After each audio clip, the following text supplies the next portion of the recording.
Loy Loy! Lutuin na natin ang lasagna noodles bago pa man ma-expire. Dapat ng December pa ito lulutuin, kaya lang wala tayong time. So lutuin na natin ngayon kahit kulang-kulang ang ingredients natin.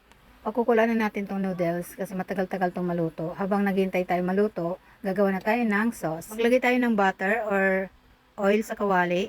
Tapos susunod na natin ang sibuyas. Puting sibuyas ang ginamit natin dito. Pwede rin naman yung pula. Gamitin nyo kung ano man ang available dyan sa inyong kusina.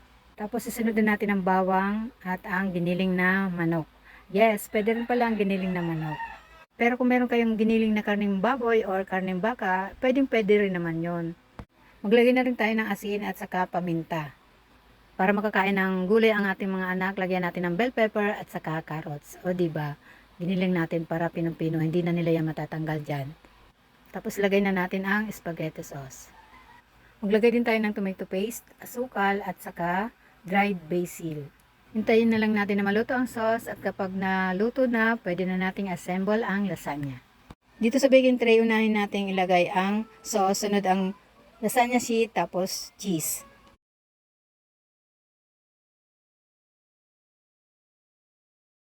Parehas lang po cheddar cheese ang nilagay natin dito, magkaiba lang po ng brand.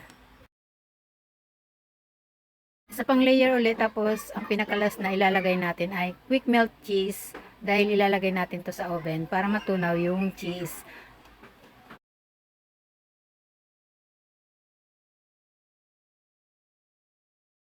Preheat na natin ang oven bago natin inilagay ang lasagna.